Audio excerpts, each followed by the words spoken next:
I'm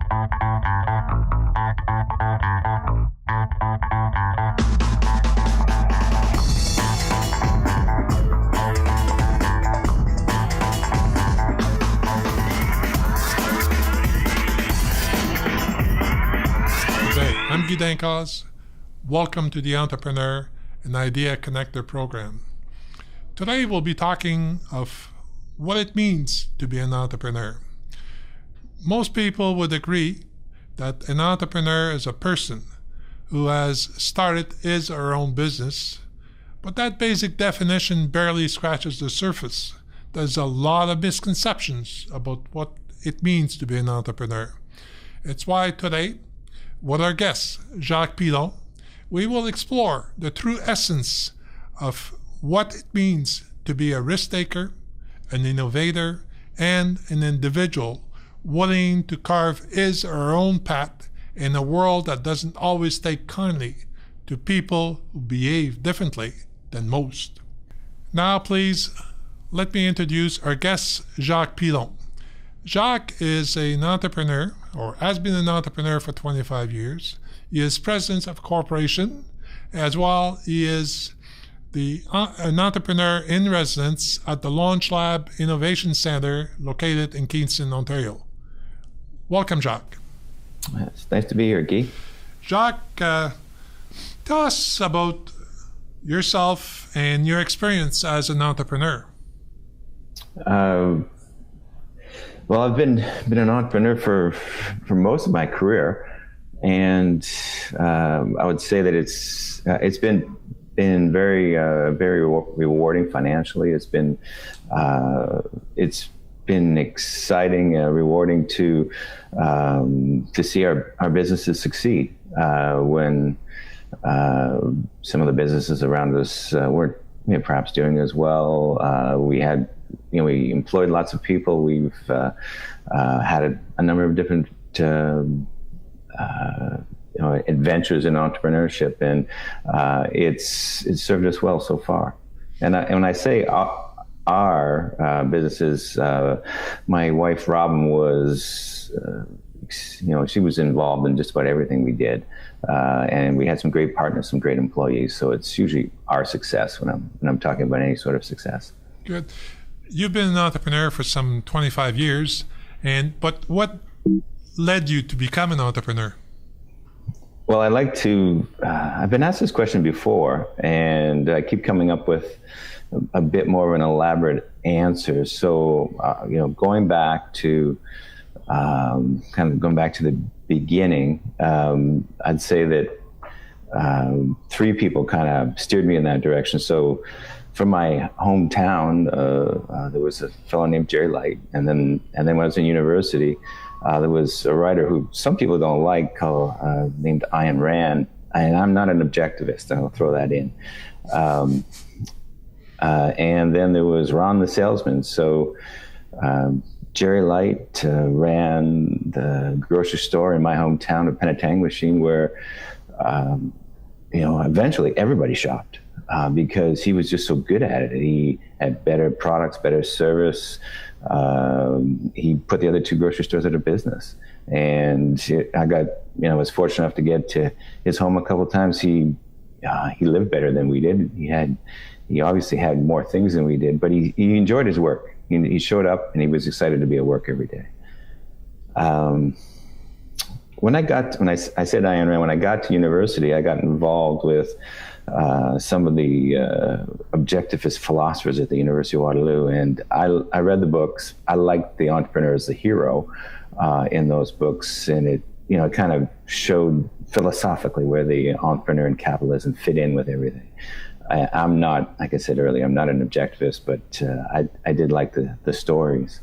And the last person I would say the reason I became an entrepreneur was a salesman named Ron, whose last name I cannot remember, but he was a classic salesperson who pushed me into my first deal. He had a big, maybe a $50,000 sale riding on getting some software, a little bit of custom software done. And he was smart enough to know that somebody in the office could figure it out on their own time. And he picked me, and he was persistent. Eventually I said yes. He sold the system. Then I had to make the custom part work. But I got the bill for it. I got my first check from my own business. So that type of background, how does that compare to the stories of people that come to the Launch Lab and tell you that they want to become an entrepreneur? We see everybody at Launch Lab. Most people show up with an idea for a product. Usually sometimes it's a service, but usually it's a device, and they're coming and looking for help. Sometimes it's a fully developed idea, sometimes it's just a concept. We can help with the concept, but we're sending them away to develop it further in a lot of cases, because it's simply they're not far enough along. But for somebody who's got more of a workable product, then we help with some of the business structure and get them moving along. There are other people who stand a less of a chance of succeeding as entrepreneurs, who show up because they need a job. They don't have much of an idea. They've retired and they want to run a cottage business. So sometimes that works. Or they want to turn a hobby into a business, and often that doesn't work because it belongs as a hobby, not as a business. So let me backtrack for a second there. What's a more functionable product? How do you see that? Is it being able to do a demo? A fully developed product has it fulfills a need or a want in the marketplace. But that product also needs to be developed far enough, and a strategy needs to be created to get it to the market, and that's often missing.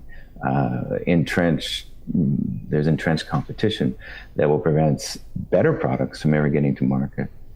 The better mousetrap doesn't get sold unless you can, convince everybody it's a better mousetrap and have a way to get it to them. So would you suggest that an individual should take his prototype, or even before prototype, the concept, and go to potential buyers and see what they say about it before coming to your lab? Yes. Yeah, that would be, you have to show it to, now there are issues with patentability.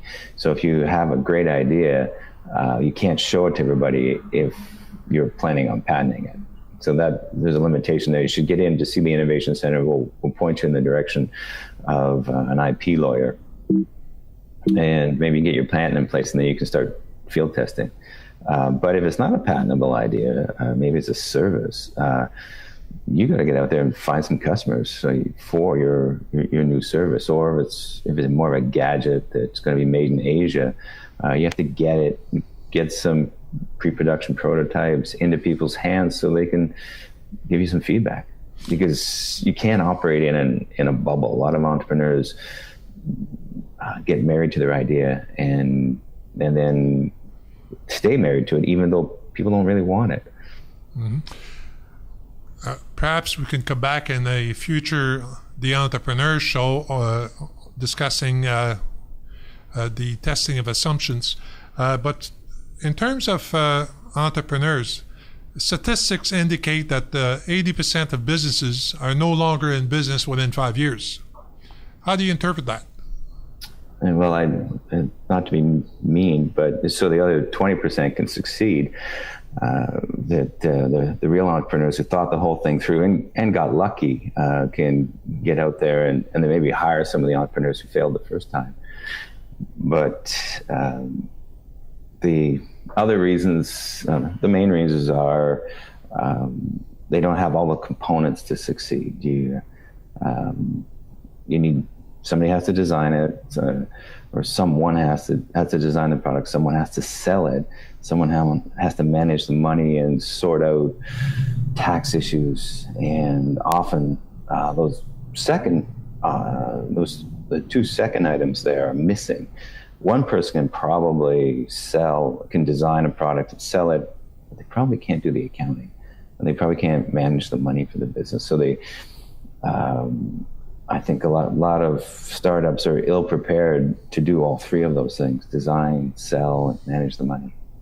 So in which case they should be looking for partners, perhaps, with other sets of skills. That's right. Hire what you don't like or don't understand, or find partners for those other roles. That could be friends and family. That could be anybody. Yeah. Let's talk about entrepreneur behavior. Are there certain patterns that you look for when talking to a future entrepreneur?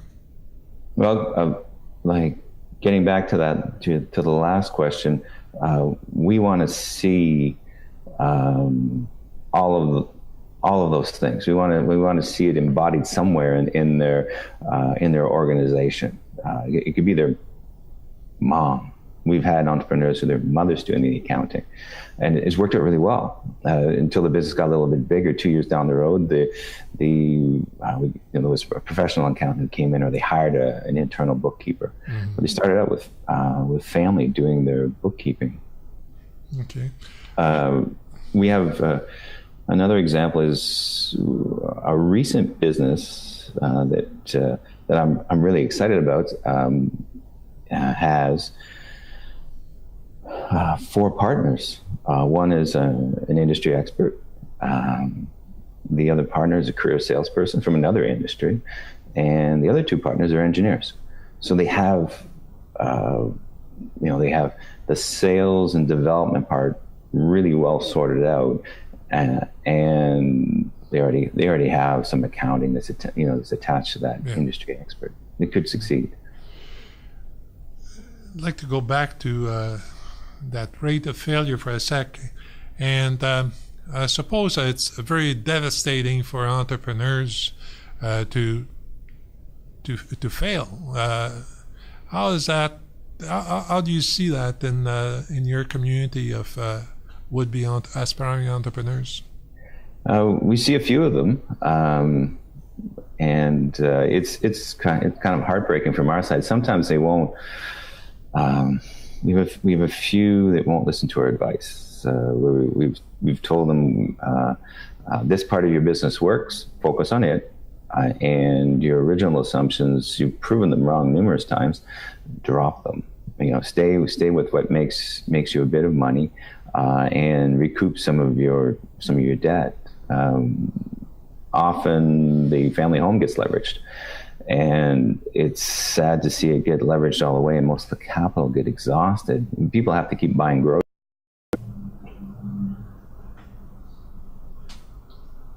How's it going? It's going very well. Those answers sound reasonable? Yeah. We're going live now. We're good? Yes. Okay. And I suppose we could retake that last question. Sure. Okay.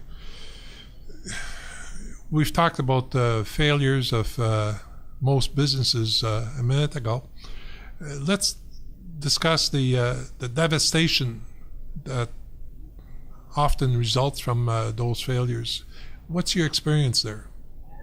The results of a failed business can be pretty tough on the entrepreneur. In some cases, the worst case scenario that we see is that they exhaust the equity in their home. They borrow against their home to finance their venture, and perhaps they're unwilling or they want to keep gambling to cut their losses and try something different. Maybe go back to a job that they had before. That's the saddest thing that we see, but it's also tough on relationships. Sometimes there's,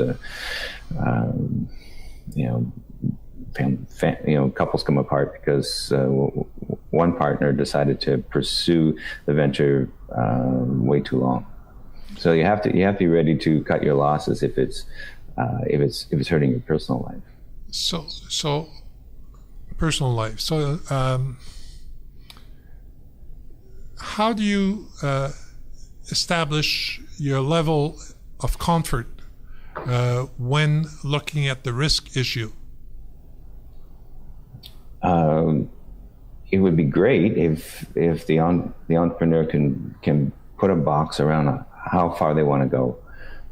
And one way to do that is, there's a business plan, but there's part of the business plan is the cash flow analysis, where you figure out and I usually recommend 2 years worth, month by month, you estimate where you're going to be in terms of sales and how much money you've got coming in versus how much you've got going out.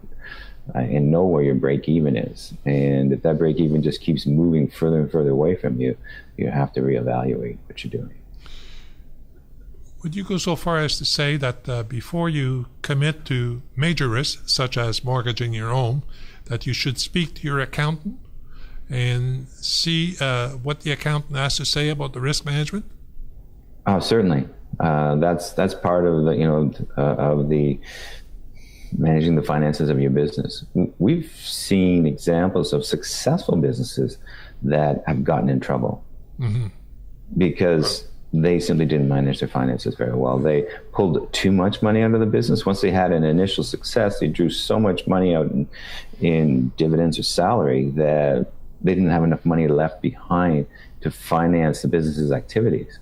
They starved their business of capital. So they ended up loaning the money back into the business again afterwards. Yeah. But after they created a lot of turmoil, and they ruined some opportunities for themselves by taking too much out. That happens in small corporations, but as we know, it also happens with large corporations. If we look at the Dow 500, many of those companies that were there 20 years ago have disappeared. Oh, certainly, there's lots of university business students studying failed large corporations, and one of the reasons is they too much executive compensation, perhaps, or any blind ambition sometimes just they will ruin those big companies. We're coming to a close here, but I'd like to reiterate something that you said earlier, that there seems to be 3 key elements that a person must have under control. That is sales, delivery of the product, and management of cash. Have I captured that, or is there something else? Those are 3 key elements. And because normally the entrepreneur has an idea for the product or service. They can create a product or service, and then after that, they need those 3 elements that you've mentioned there. So, given those 3 elements, if a recent entrepreneur wants to improve her chance of success, what else should they be doing? Other than those 3? Yes. You should be prepared, which I was going to mention this earlier. I think you should be prepared to, we call, the fancy word now is a pivot. Your assumptions that you've made in your original business plan may be flawed. However, you've made an investment. You've created a framework to do business. You've found your path to market, and you've found your financial advisor and partners. Just your original product doesn't sell very well. However, the market's talking to you and telling you about what will sell. Listen to the market, because you may be in a position to start with something almost new that you didn't know that the market wanted. You abandon your original product or put it in a secondary position and start with something new, because you have invested to create a business framework. On these words of wisdom, I will say thank you. And I would like to say that we will be producing more video discussions on the entrepreneur, with you being the entrepreneur in the months to come. Today, it was my pleasure to have as our guest Jacques Pilon, a corporate president as well as an entrepreneur in residence with the Launch Lab Innovation Center in Kingston, Ontario. Thank you. Well, thank you, Guy. It was my pleasure to be here.